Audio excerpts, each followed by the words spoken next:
2. 1, 2, 3, 4.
Is everybody ready?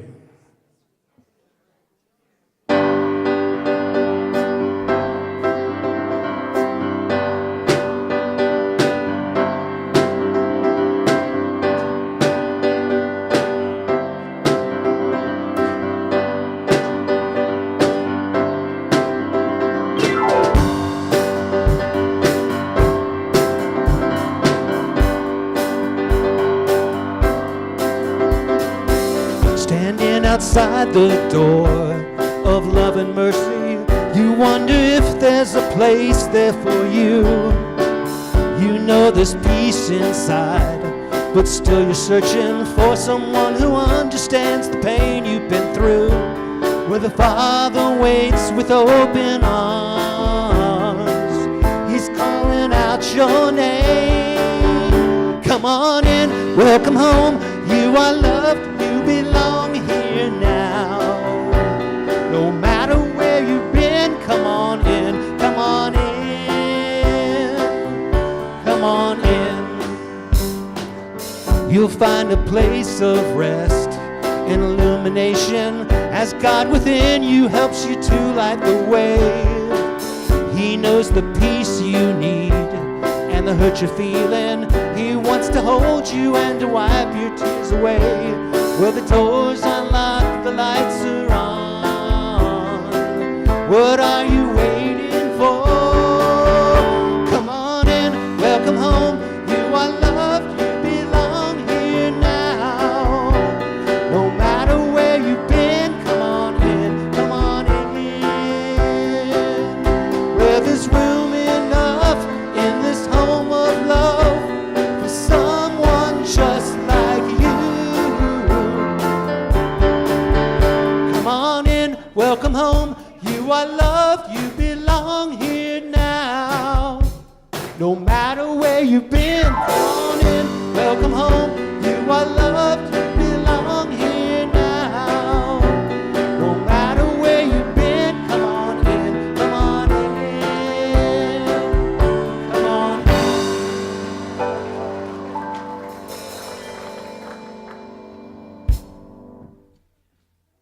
Good morning, everybody.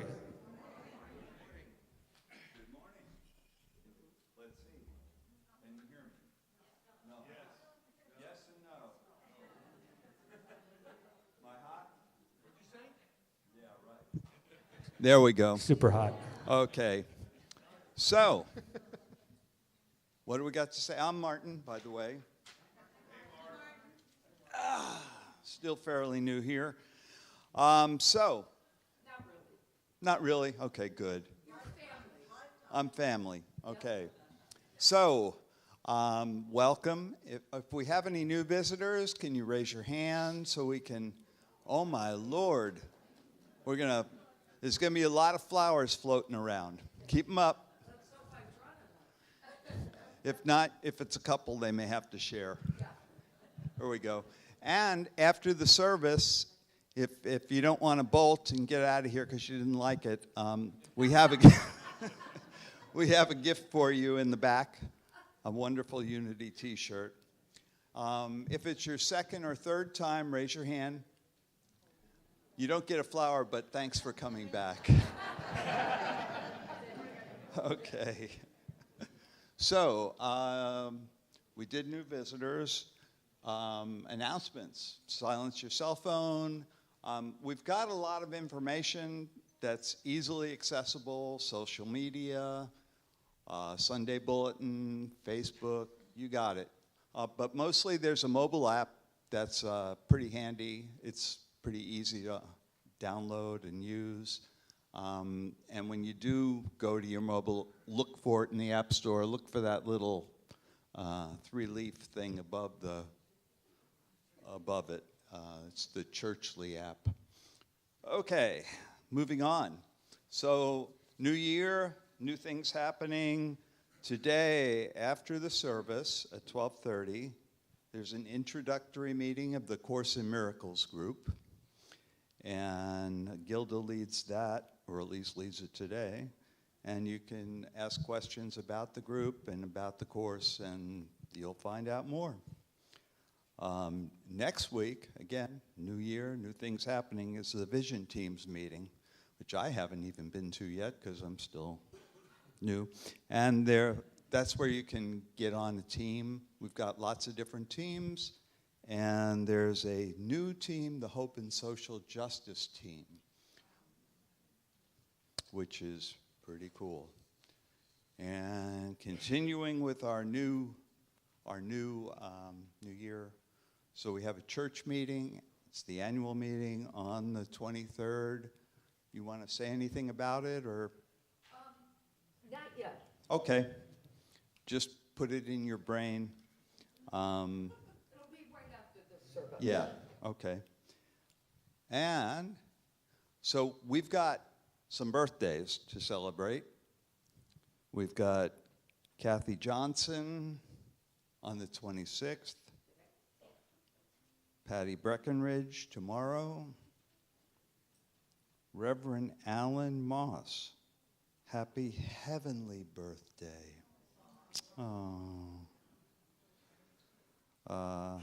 Maricel Colon and Mabel Galbraith on the 30th and the 1st. Anyone we missed? Ah. My grandson's birthday's on the 30th. Anthony. Aw. Okay. Happy birthday to you. Happy birthday to you. Happy birthday, God loves you. Happy birthday to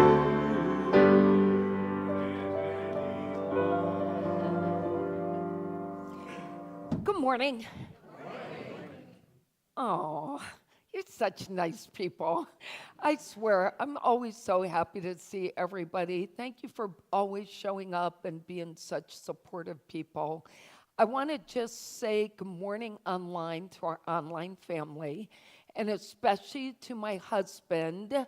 Good morning. I know you're watching everything we're doing, and so far so good. You won't be here telling me what to do, huh? But I'm sure I'll get a text. Anyway, if everybody could do me a favor and just stand up and turn that way and wave to Jeffrey this morning.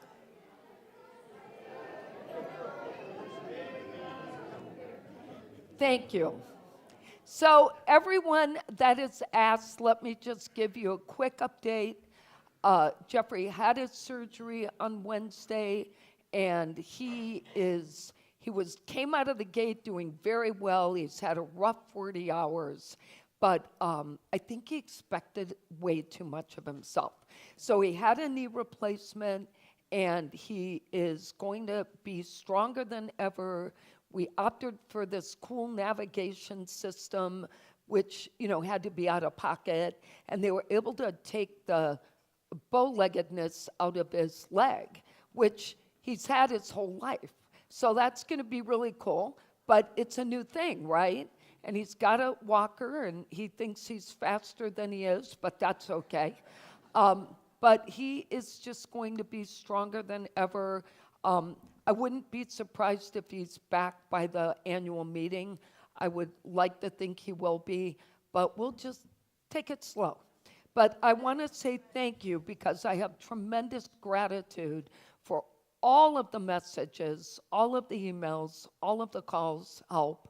Thank you so much. It's just so nice not to be alone at times like this. And we're very blessed to have such an amazing spiritual family. And I didn't mean not to thank Martin. Martin, thank you for being up here and for volunteering. Martin mentioned vision teams.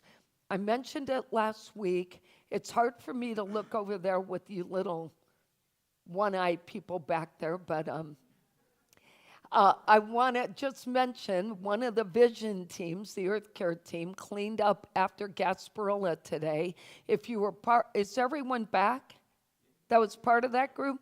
All right, if you were part of that cleanup today, will you stand up so we can thank you?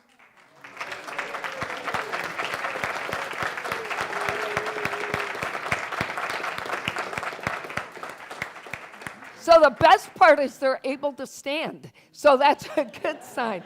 I'm sure it's a lot of work. Thank you for your service and for showing up. We really appreciate it. I want to give a special shout out to Tanya. In case you didn't notice, Elliot is not here today. Elliot took a day off, which I'm so happy about. And he and Jillian are at a wedding in Atlanta. And they got to go alone without Owen. So I'm hoping he had a wonderful time. And Tanya decided to step in and help us today. So thank you, Tanya. We appreciate that. And you'll be blessed by her voice the rest of the morning. All right. I'll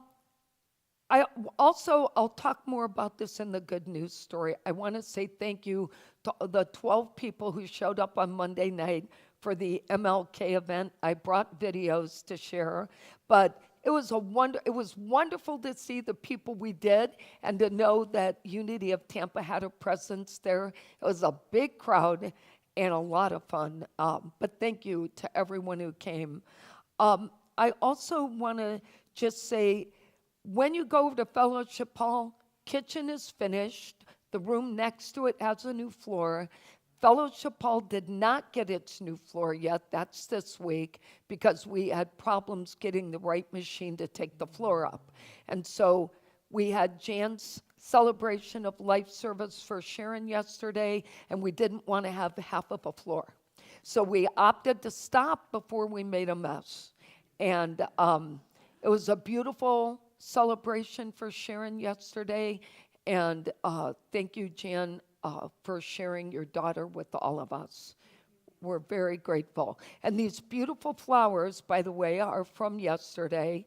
And snapdragons were Sharon's favorite flower. So we have these beautiful flowers to enjoy, thanks to Jan. Okay, Gasparilla, I think I've covered everybody. If I didn't, send me a message that I forgot something. In the meantime, let's say our affirmation together. There is only one power and one presence in the universe and in my life, God the good, omnipotent. And I want to read today's daily word, which is generous. And I love what this represents about us giving of ourselves in life. I give with an open heart. I am generous. Keeping my heart open elevates my experience of generosity. If I give begrudgingly, fearful of not having enough for myself, I am not being truly generous. There is joy and trust in being generous. There is joy in knowing there's no lack at the level of spirit, and my generous impulses are my way of demonstrating my faith in this truth. I place my trust in the spiritual truth that as I give, I also receive.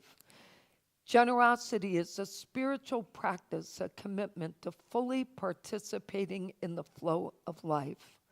As I give generously, I receive the richness of grace, love, and peace. I relax into the flow of synchronicity and receive unexpected blessings. Generosity is the gift I give myself. And from 2 Corinthians, the point is this: the one who sows sparingly will also reap sparingly, and the one who sows bountifully will also reap bountifully. And I think that is true in every part of our lives. And I started to tell you about the vision team next week, the meeting. It's going to be after the service. We'll probably cut the service back a few minutes so we start a little early. And maybe some of you will stay if you've never done this before. But, you know, it's important to understand that these teams represent the opportunity for you to find something meaningful that you can serve in. And when you serve in something that's meaningful to you, you give the best of your talents to life. And that's what we're all here to do anyway in this earthly journey, is to find places where our talents can be utilized and where our passions can be fulfilled. So if you're interested at all, there are, I think we're to 8 or 9, right? Janice, 10, is it 9? Yes, with the Hope Justice, right? Thank you. We were 10, then we were 9, then we were 8 for a minute. But the social justice group was It's been part of us for 2 years, and many of us belong, so I just want to point this out. Someone asked me last week, do you have to pick? And those of us who are on social justice are on other teams. So you don't have to just have one, but when you come next week, pick the one you want to learn the most about that you don't know, and decide whether or not it's something that you'll enjoy. All right, Tanya, you're up. And she's going to lead us, and Michael and Alban, they're going to lead us in Down in My Soul. Okay, it's the last week, I heard, the month.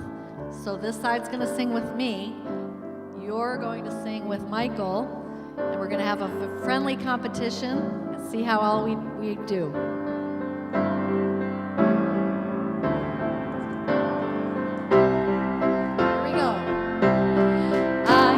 The music, I hear the music down in my soul. down in my soul.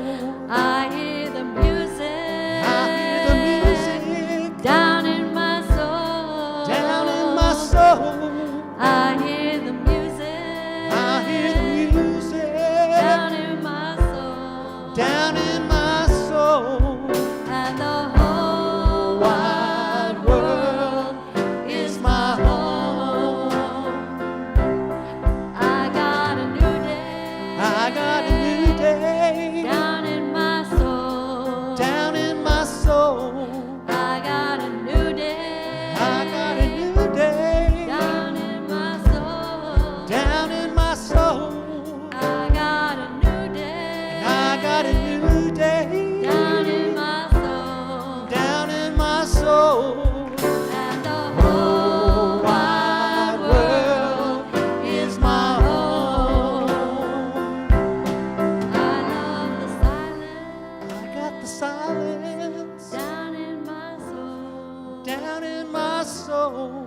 I love the silence. I love the silence Down in my soul. down in my soul. I love the silence. I love the silence Down in my soul. down in my soul. And the The whole wide world is my home. I feel the power. I feel the power. I feel the power Down in my soul. down in my soul. I feel the power. I feel the power Down in my soul. down in my soul. I feel the power. I feel the power Down in my soul. down in my soul. And the The wide world is my home. And the The wide world is my home. And the The wide world is my home.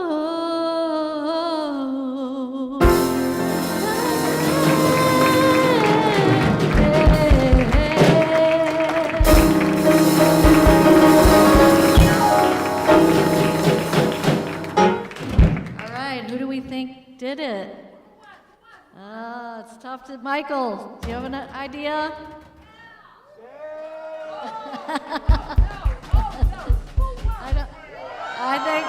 I think it might be this side. I think it's you. Ah, good one, good one.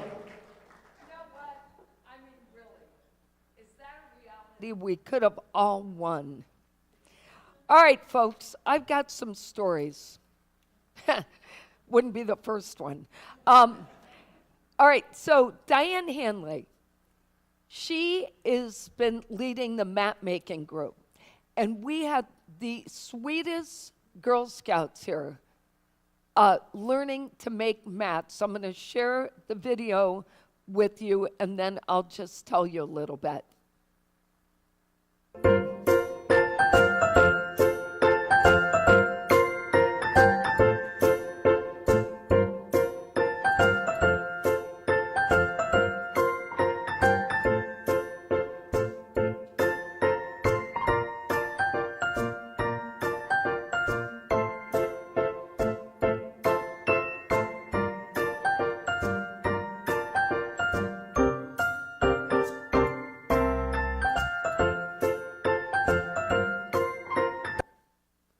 So cute. So that is Troop 32012, and Diane said that she told one of the leaders that we did map making here over a year ago, and the leaders said this was on her list to do. And so they came last week, and the troop leader told Diane that they plan to teach the rest of the troop, and they hope, Faye knows how hard this is, but they hope to get 1 to 2 mats made, as big as the one Faye made initially to show off here, for the rest of us who made them this big. But they are really awesome. We give them to the homeless, and they're plastic mats that they can lay on the ground and not get wet. So, all right, I want to also share the MLK event Monday that Jeffrey and Faye and Cindy and Leslie and I participated in. And for all of you that were there, you know what I'm talking about. It was so uplifting and almost like out of your seat kind of emotion. So we're going to play. Jeffrey put together a couple of pieces to share.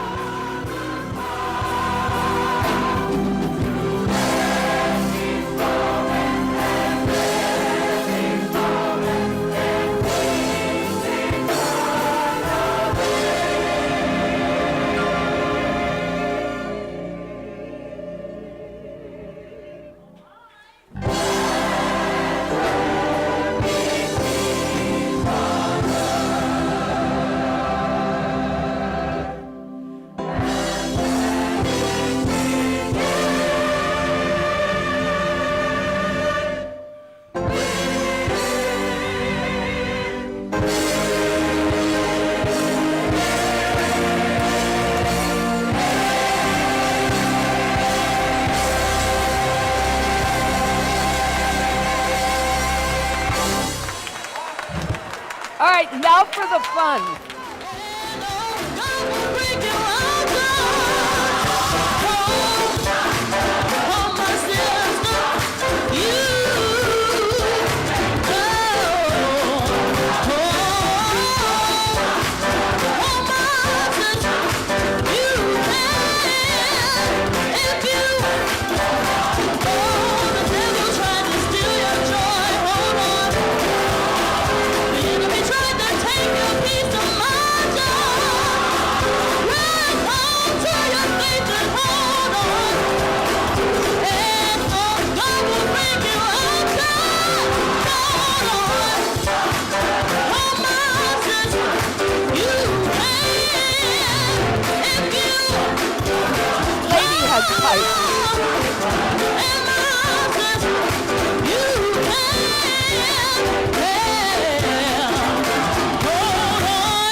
So at one point, seriously speaking, one of the speakers, he's dancing.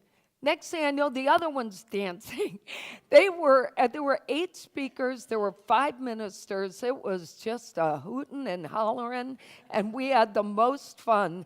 And I was just stunned. We all left saying, we all raced downtown. They had closed 275, there was all this stress built up, and we left saying, thank God we kept driving and going. It was so much fun.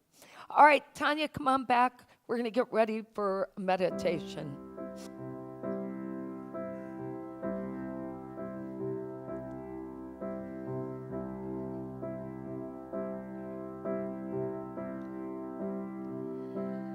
Lord, prepare me to be a sanctuary, pure and holy, tried and true. With thanksgiving, I'll be a living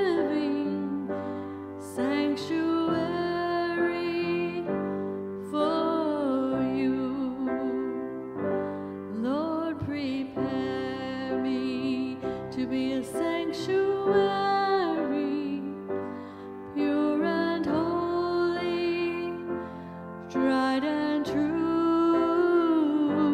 With thanksgiving, I'll be a living sanctuary for you. Lord, prepare me to be a sanctuary, pure and holy, tried and true. With thanksgiving, I'll be a living sanctuary for you. Sanctuary for you.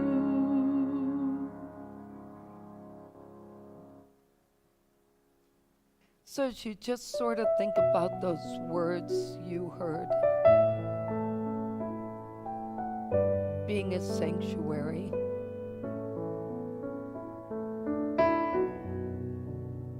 imagine within you that amazing divine light, all the good you bring to the world, and creating that space for all of your good to come forth every day. And as you just take a few deep breaths, think of it as just giving fuel to the light every time you breathe. And letting go of all of what you don't need. And listen to the words that I'm going to share, taking in only what's right for you on this beautiful day.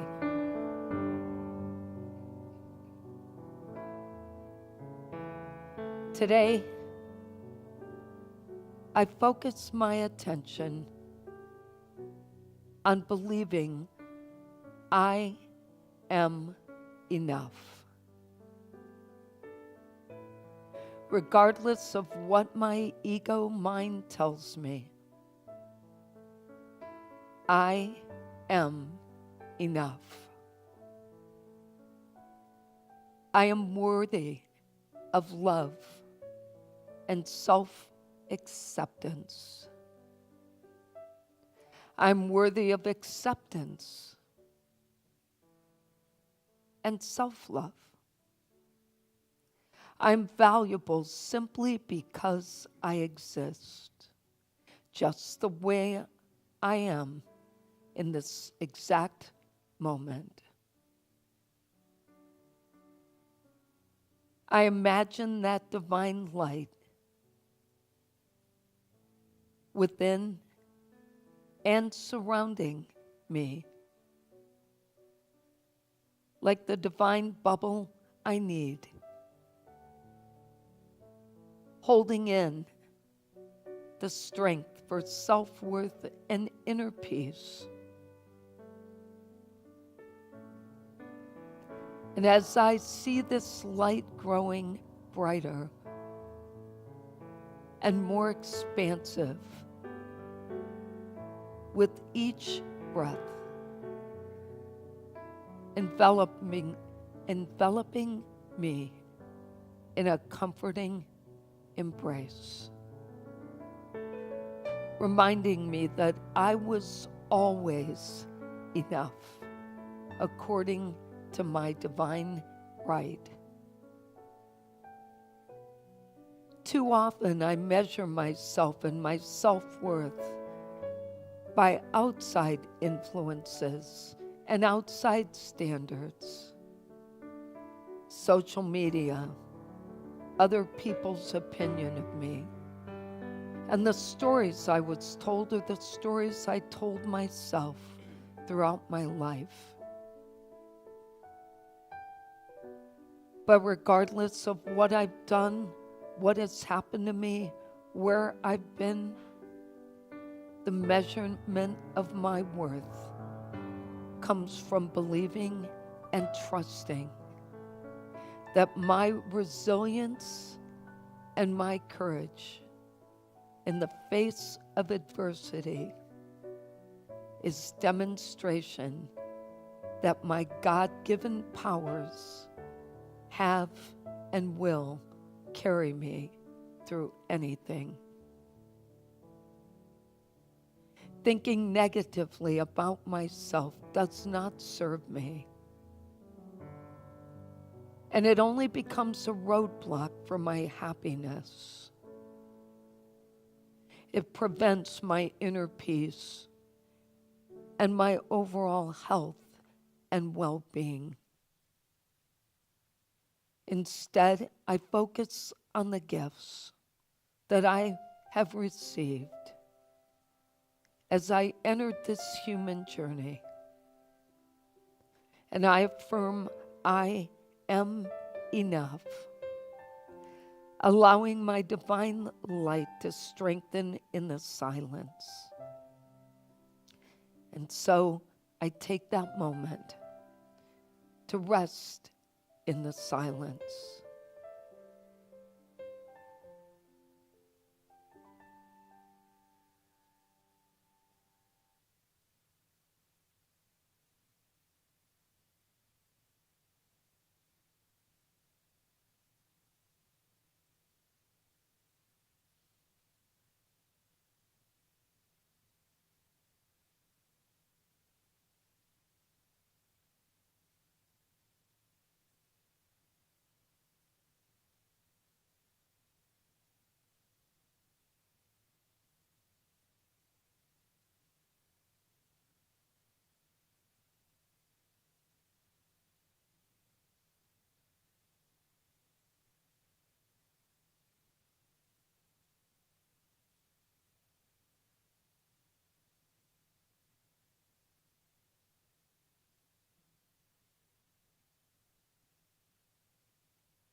As we sang this morning, there's always silence down in our soul.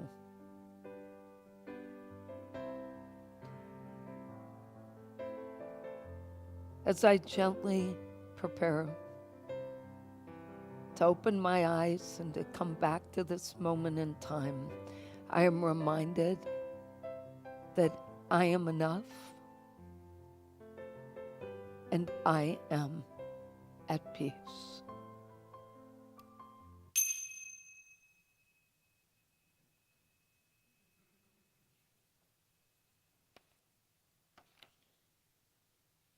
Good morning, Logan and Everett.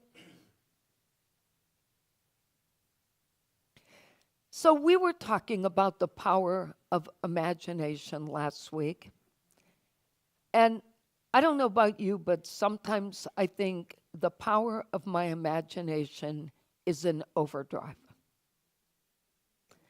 For example, listening to those gospel ministers on Monday, I went from listening to every word they were saying to questioning, how come I don't do any of that? Maybe I need to be a little louder. Maybe I need to move a little better. The same thing happened when I was listening to the choir members. I thought, gosh, some of these people are amazing voices. Why am I not singing like that? And it goes on and on and on, right? Okay, so I'm not alone? Okay. So then I speak to Elliot on Tuesday, and he tells me, you know, Tanya has this song she is singing in the featured song spot today.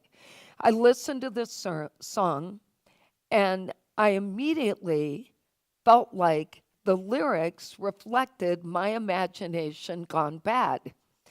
For just a minute, I had to really think about that. And then I exchanged emails with Ron, and he had this amazing message for me that he found in a book that he flipped open to, like I like to flip open to. And then I realized this is what I needed to be speaking about today, that can passion combined with our imagination, turn into chasing our lives, where we're just running, running, running. And will there ever be a time, has there ever been a time in our lives, will there ever be one if there hasn't, that we say, it's enough? I'm enough, it's enough, my life is enough. Instead of this need to do the next thing, and the next thing, and the next thing, which has been the story of my own life. But in the journey of life, the most profound truth that keeps eluding us is that realization that we are enough, just as we are, with what we have in this lifetime, on this day, in this place, that we are enough. You know, it's a core belief in the unity principles and sits at the heart of our spiritual truth to know the importance of self-acceptance and self-love and self-worth and that inner peace that we all need.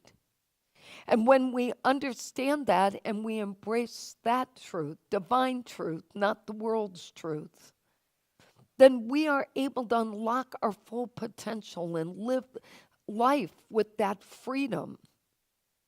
I've always felt that freedom to do whatever I needed to do, but I honestly can't say I've ever said, enough. It's enough. Believing we are enough can help us love ourselves unconditionally and live our best life, even if we never did another thing.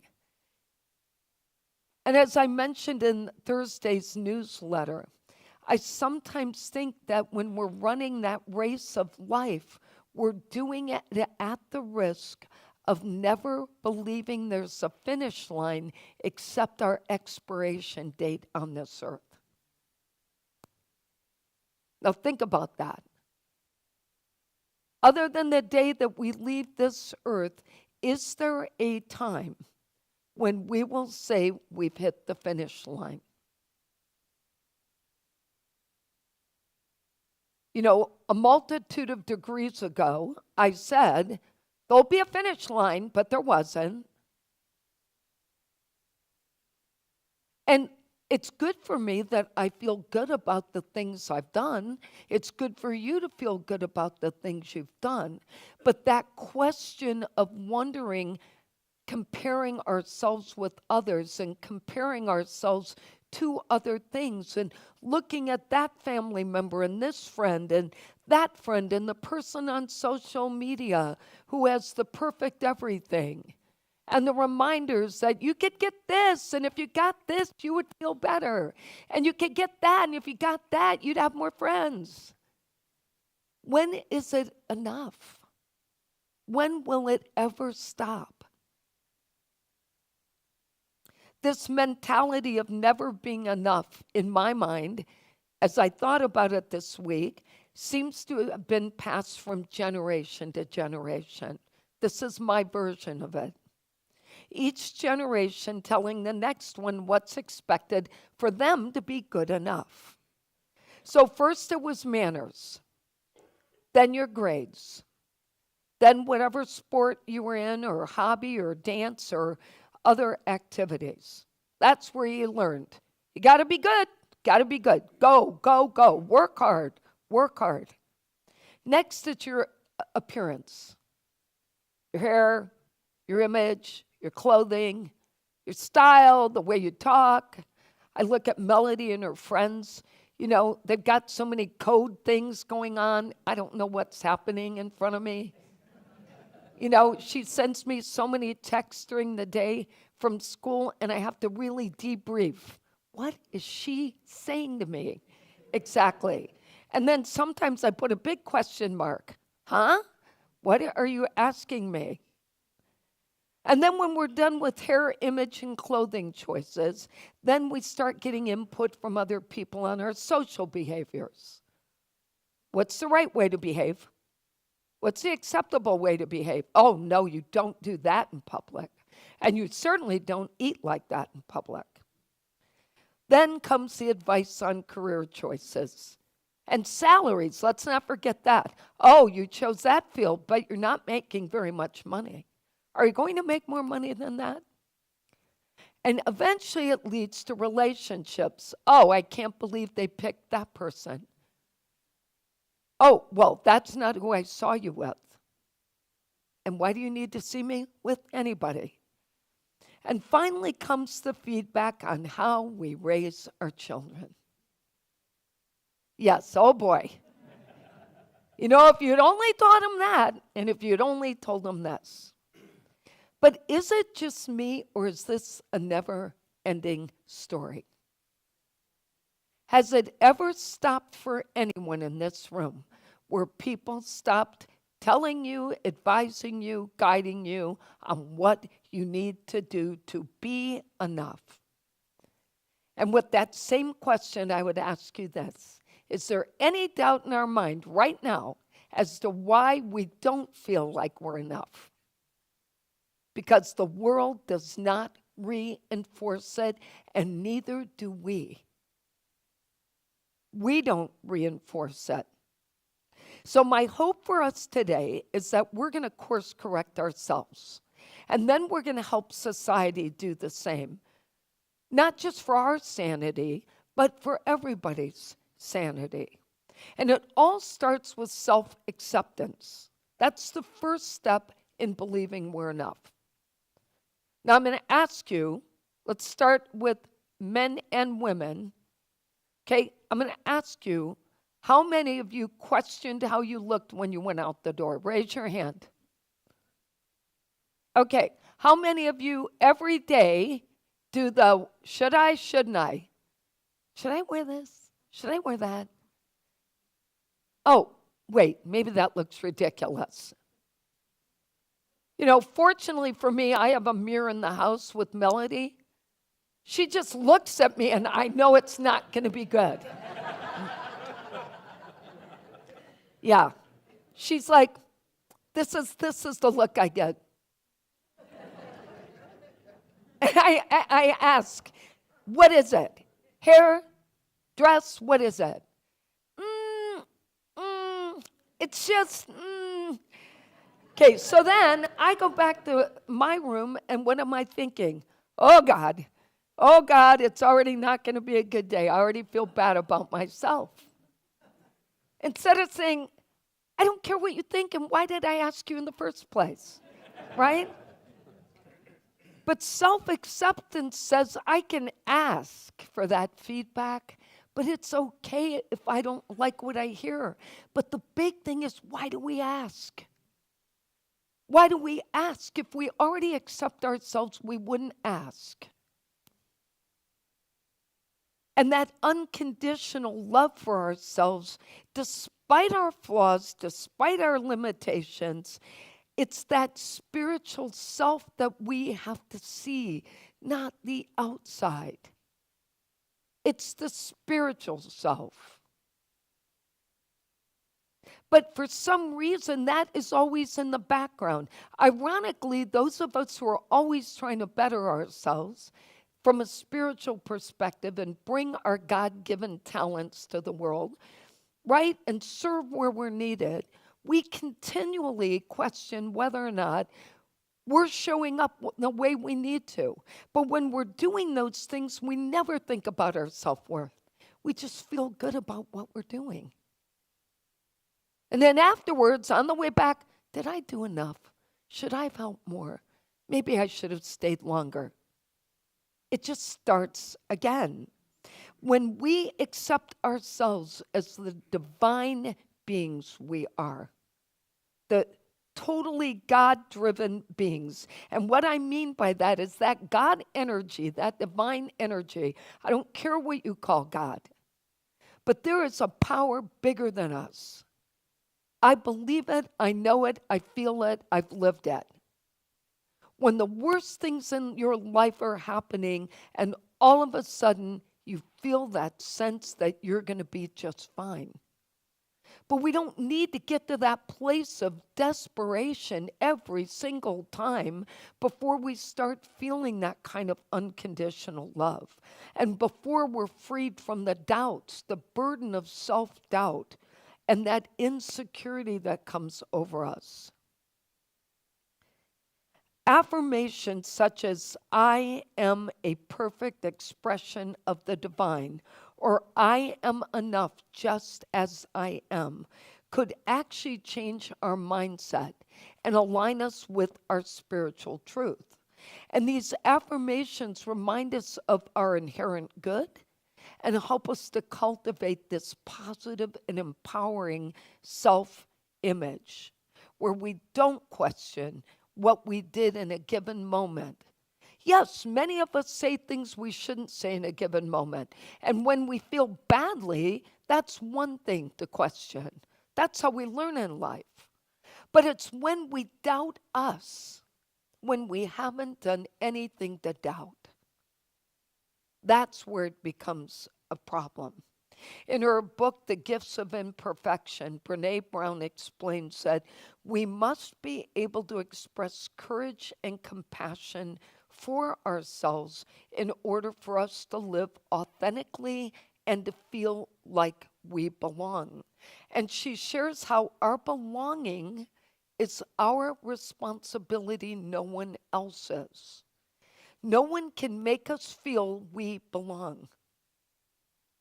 And many of us have spent a lifetime thinking it's other people's responsibility to help us belong. But you have to do that for yourself. You know, all the excuses people have about why they don't belong, those are just excuses. You got to put in the work if you want to belong. You have to make yourself part of something else. No one's coming and knocking on your door and saying, hey, you feel like belonging? You got to get out there. You got to find your tribe. You got to figure this stuff out. It's one of the reasons I love this family, this community. Since 1998, I have seen this community. But I know I'm never alone, and I'm always going to be accepted no matter what day it is. And no matter what shoes I pick for the day. Brené Brown also explains how in our efforts to be enough, we often find ourselves stuck in this damaging cycle of perform, please, and perfect. Perform, please, and perfect, shaming ourselves for our shortcomings and hiding them from others. We search for perfection in other people, and actually we compare ourselves to other people. And then we feel less than when we don't measure up. And then we think they're less than when they don't measure up. But as Brené Brown explains, we do not need to continue to prove ourselves because there are no prerequisites to being good enough. There is nothing we had to do besides come into this lifetime to be enough. That was it.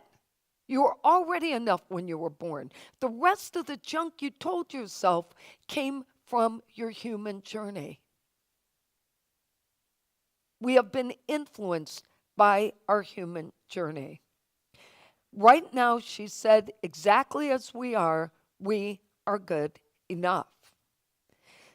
Think about all the messages that you're receiving all day long. And imagine if believing we are enough is not just a mental exercise, if it became a chosen way of life. Could we actually walk out of here today and for 7 straight days believe we were enough? Is it possible we could? Okay, I'm going to challenge us. And every time you hear yourself that you're not good enough, could you do me a favor and tell yourself that's simply not true? It's not true.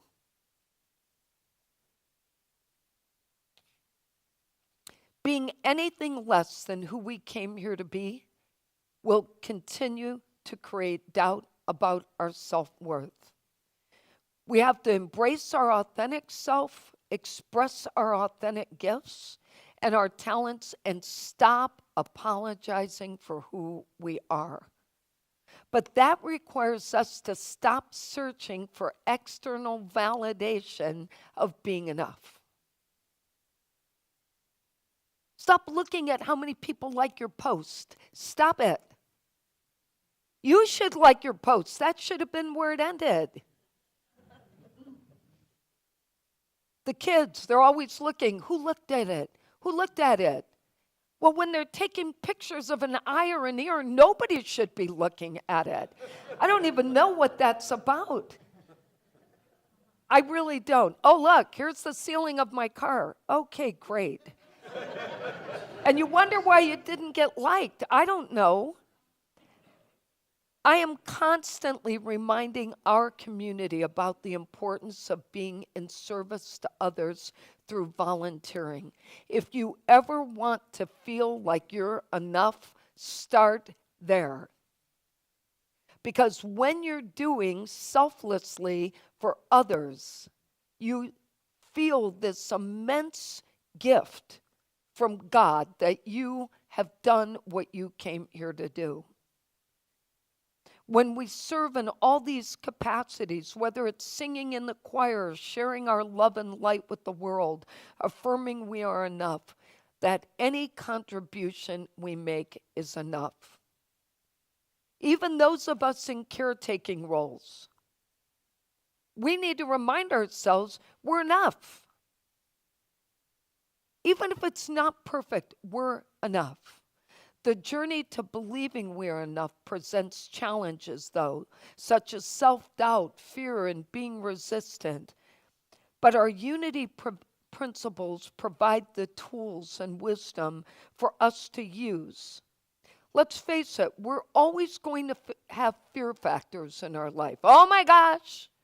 Oh no, that's bad news. I know it's bad news. But fear doesn't define us. When we face our fears with courage and faith, we can reclaim our power. And let's remember our tendency to have limiting thoughts and beliefs that we affirm will become the story that we continue to repeat to others. And once you've said the story, it's out there. So be careful the story that you're telling. And we all know our ego is going to mess with us.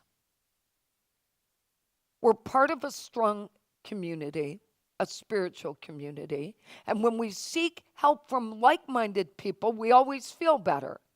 It's the unlike-minded people that we seek advice from or need from that are going to point out our flaws. So if you can't take the heat, don't ask the question. Because it's better not to ask. They're going to tell you what's wrong, no matter what you think. Believing we are enough is transformative and empowering. And as we journey toward our divine truth, we discover that joy and fulfillment that comes from knowing we are a perfect expression of the divine. I want to share a poem. I don't know if my brother Tom's watching today, but thank you for the poem. So he sent me this poem, divinely ordered. I get it the day after I'm trying to finish this. And here's this beautiful poem. God's Hall of Fame is the name of the poem. Alf Hutchinson. And I want you to just listen. I'm going to read the whole thing as it is. Your name may not appear down here in this world's Hall of Fame. You may be so unknown, few even know your name. Fame and fortune pass you by and are given to a few. But if you love and serve the Lord, then there is good news for you. This Hall of Fame is only good as long as time shall be. But keep in mind, God's Hall of Fame is for eternity. To have your name inscribed up there is greater, yes, by far, than all the halls of fame down here and every man-made star. This crowd on earth, they soon forget the heroes of the past. They cheer like mad until you fall, and that's how long you last. But God, He never forgets, and in His hall of fame, by just believing in His Son inscribed, you'll find your name. I tell you, friend, I wouldn't trade my name, however small, that's written there beyond the stars in that celestial hall. For every famous name on earth or glory that they share, I'd rather be an unknown here and have my name up there. Let's review today's lessons. Believing we are enough will lead us to the following: embracing our true selves, a perfect expression of the divine. Number 2, self-acceptance, love, and inner peace, which helps us unlock our full potential. Loving ourselves unconditionally will limit self-doubt and insecurity. And number 4, to live authentically with courage and strength. And of course, the affirmation is, I believe I am enough. Let's do that again. I believe I am enough. And I chose a quote from Brené Brown: believing that you're enough is what gives you the courage to be authentic, vulnerable, and imperfect. Let's take that in. So we pause now to say thank you, God, for the powers that we were given at birth and the opportunity to share our unique expression of those powers and of ourselves without judgment, without worry, without any level of input that takes us off the strength that we are a divine child of this mighty universe. And so it is. Amen. All right, I would like to ask for prayers for Tyler and Morgan. Julie Baum's son Tyler was in an accident this week. He's going to be okay, but he's suffered some pretty serious injuries. And I would just ask that you hold the family in prayer. And of course, please keep praying for Jeffrey and everyone else on our prayer list. And if you are open to it, I would just suggest, if you have a prayer need and you want to give it to me or to put it in the box or send it online, please make note of whether you need to hear from somebody, because some people say no follow-up and other people want follow-up, but we need to know who needs what. So make sure you check that box if you don't mind. And then let's say our giving affirmation, which is all about affirming prosperity consciousness, not just prosperity. The consciousness that we're enough, there is enough, we have enough. Okay? We have faith in God as our instant, constant, abundant supply and supplier. We have faith in God to open ways when to the human sense there is no way.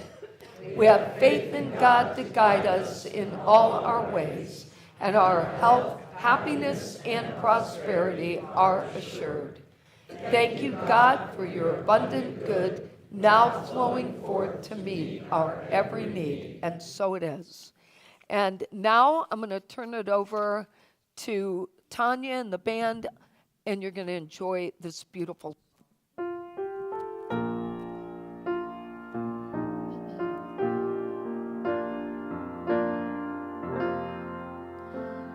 What do I do if I'm not chasing anything? What do I do if I've got everything that I need? It's a question that no one's prepared me to answer. Where do I go if I'm right where I'm supposed to be? Where do I go if wherever I am home? It's a question I'm presently wanting to answer.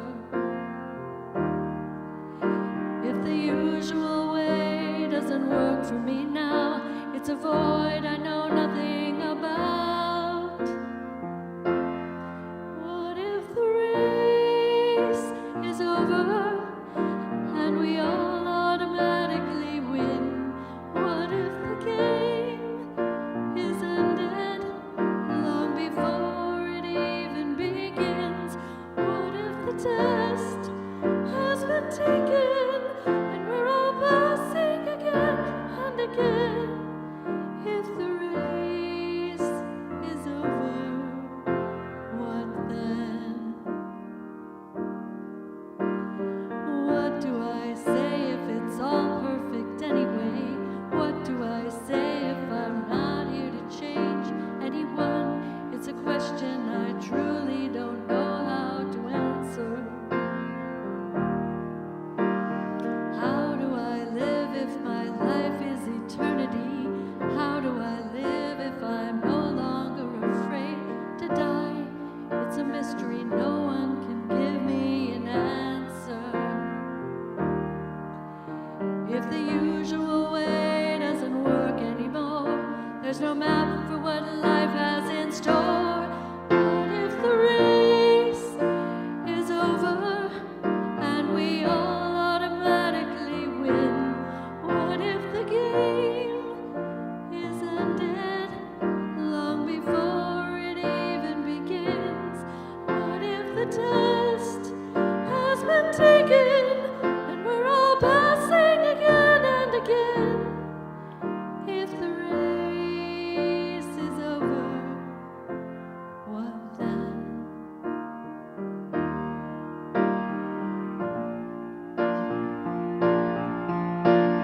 What is the purpose of time here on earth? How do I now define my death and birth?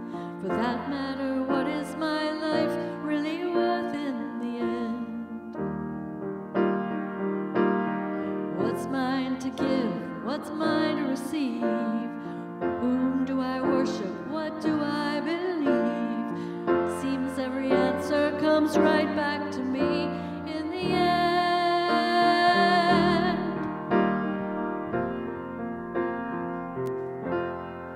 What if the race is over and we all automatically win? What if the game is ended long before it even begins? What if the test has been taken and we're all passing again and again? If the race is over and we're all born victorious,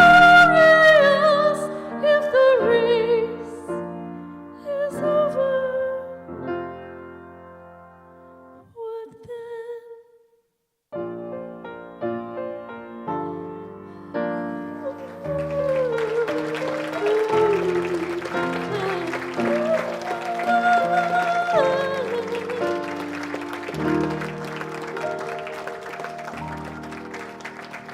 Thank you.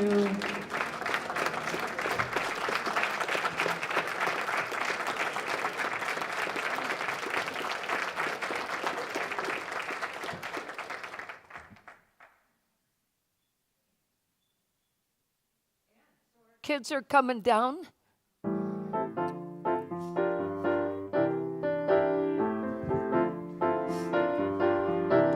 Feeling good like I should. Went and took a walk around my neighborhood. Feeling blessed, never stressed. Got my sunshine on my Sunday best.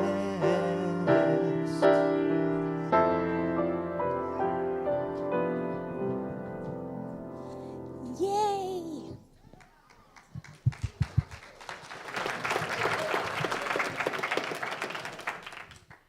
All right, I don't usually start this off, but I'm excited to today. In the early birds, we got to do a bunch of different building games. So we were building together and came up with a color game at the end to figure out personal space. Yep, using our God power within us to make stuff. We played a matching game in the kids' crew room. And then we played Bible book bingo and told stories about what all the different books in the Bible are about. And in the teens room, we continued our exploration of the 4 agreements. We started on the 3rd agreement today, don't make assumptions. So we started to dig into what that looks like when people do make assumptions or we make assumptions and how we can avoid doing it. We're going to, in a minute, talk a little more about Rally last week, but we're going to bless the kids first of all before we do that so they can go and sit down. Before I do, just a quick reminder, if your kids are not teens and they checked in with us today, we'll be over in this corner of the room. Please come and pick them up from us afterwards, and we'll get you checked out. And we'll go ahead and bless the kids. Build up that energy, and we love you, we bless you, we truly appreciate you, and we behold the Christ in you. We love you, we really, really love you. Mwah! All right, Mel and Fernando, hang on where you are.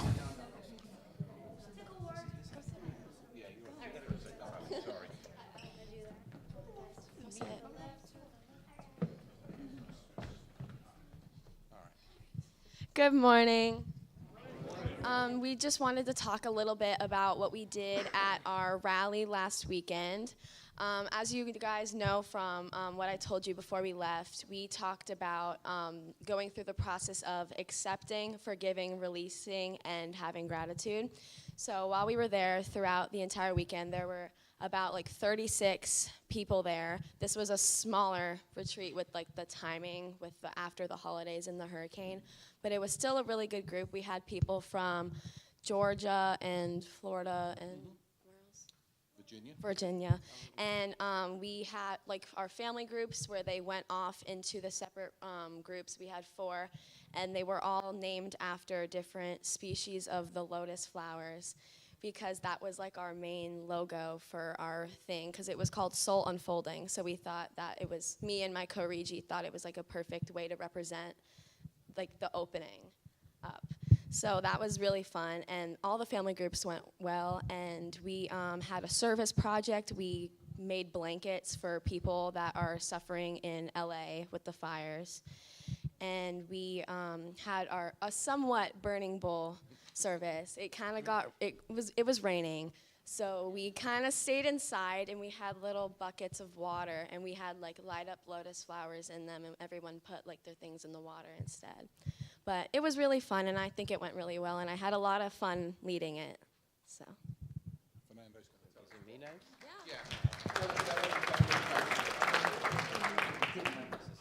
Hey, good morning, y'all.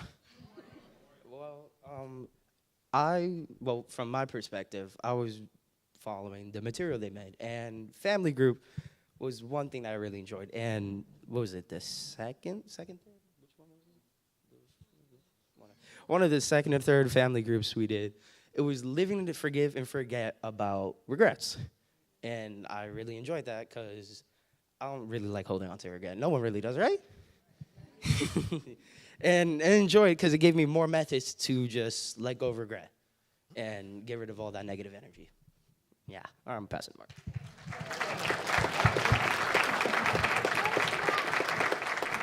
And there are a couple of things from my perspective that I think are worth calling out as well. The first one was we're in this beautiful setting. We went to Camp Jekyll on Jekyll Island, on the south end of Jekyll Island, facing out onto the Atlantic. And on the Saturday, in one of the points where it wasn't raining, even better, we got to do a God walk from the camp down the boardwalk onto the beach, spend some time in quiet on the beach together, and then come back doing a meditation and taking those opportunities to connect with our versions of God. That was really powerful, and also just the walk down to the beach along the boardwalk was really interesting as you pass through several habitats going from the island to the beach.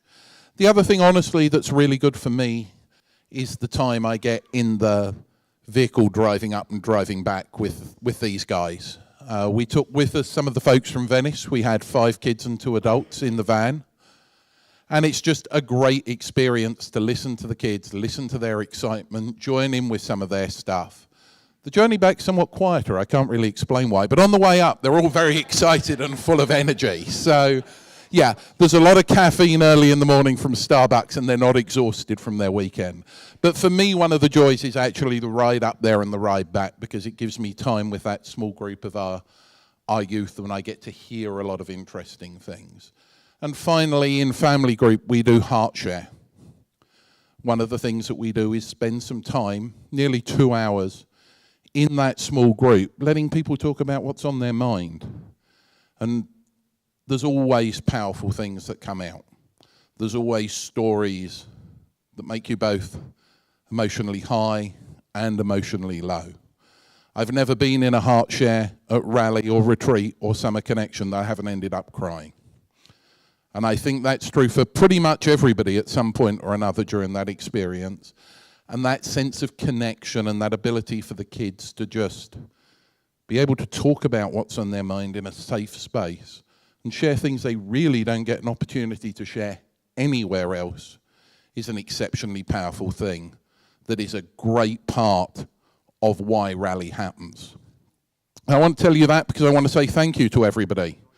The congregation here helps us get to Rally, helps us get to Summer Connection, helps us get to IYOU every year. Without you guys and the contributions that you make and the fundraising that we do, that you contribute to more because it's you that we're fundraising with most of the time, we couldn't send the kids. We couldn't send the sponsors.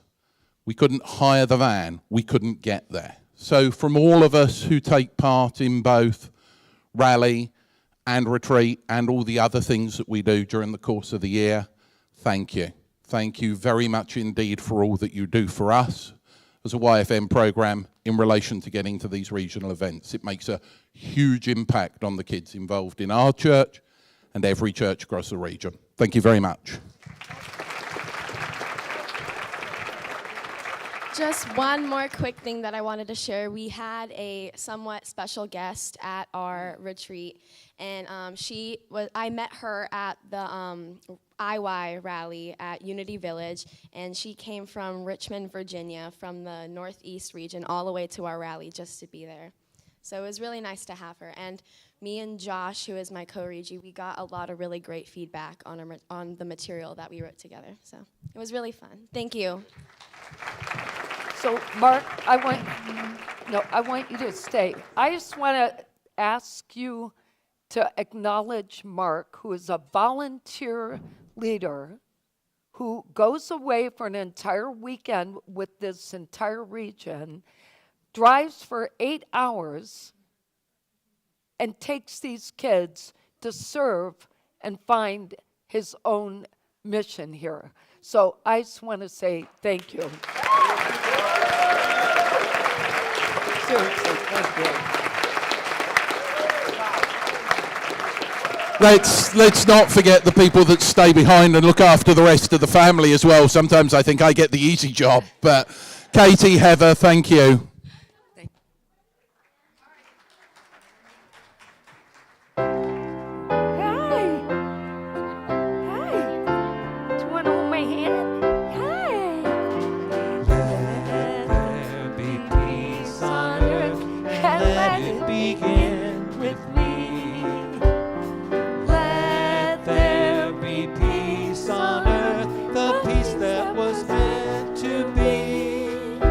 With God as creator, family all are we. Let us walk with each other in perfect harmony. Let peace begin with me. Let this be the moment now. With every step I take, let this be my joy.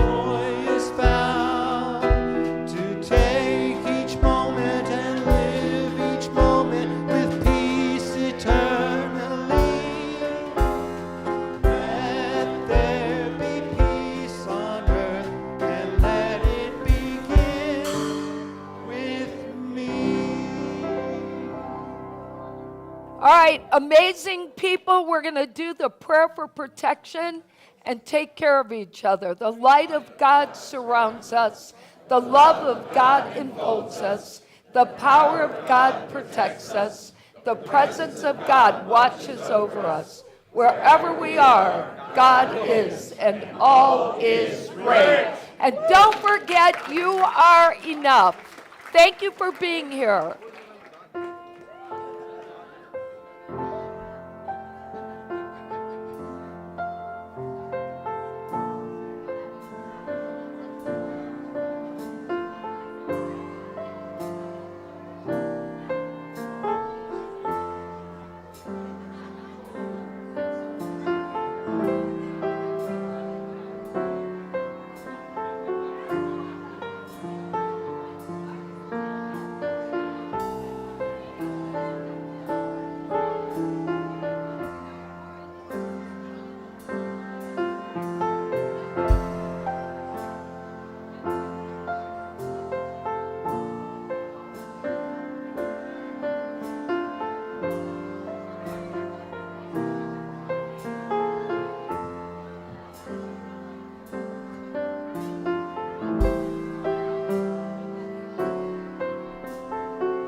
Eyeshadow.